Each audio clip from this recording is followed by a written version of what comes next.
Victoire du Barça face à Osasuna, 2 buts à 1 et le titre se rapproche. Vraiment, le titre se rapproche. Là, on peut dire que la Liga, elle est pliée.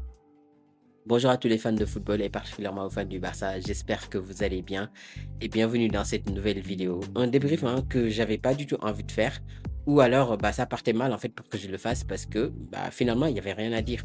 Il y avait rien à dire dans ce match-là. On a assisté à un match plutôt ennuyeux.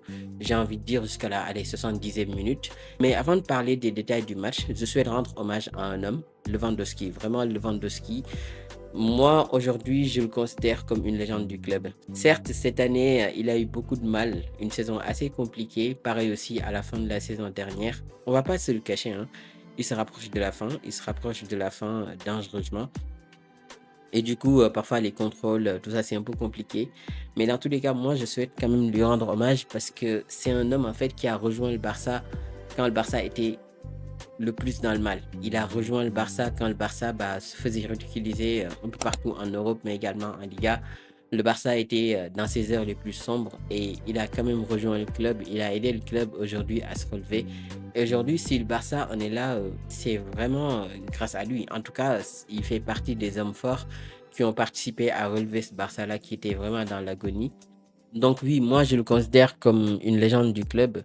Au-delà de ses buts, hein, parce que oui, il en a marqué des buts. Avec le Barça, je crois qu'on est sur 184 matchs avec 115 buts marqués. Donc c'est exceptionnel vraiment. Mais voilà, il a toujours été là pour le Barça. Il a toujours été là pour sortir le Barça dans des galères plutôt compliquées comme aujourd'hui, hein. On va en reparler hein, après de ce match-là.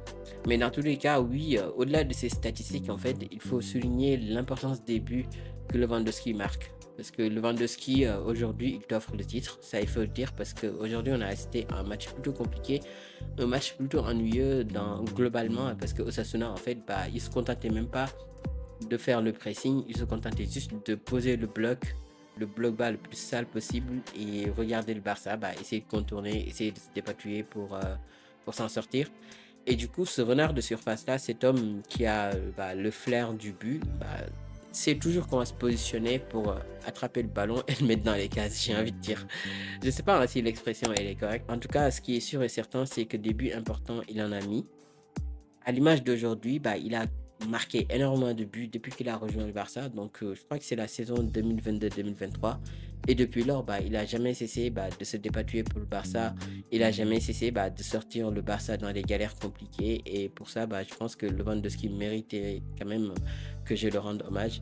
Certes, c'est la fin de sa carrière au Barça. Je pense que le Barça ne va pas le renouveler.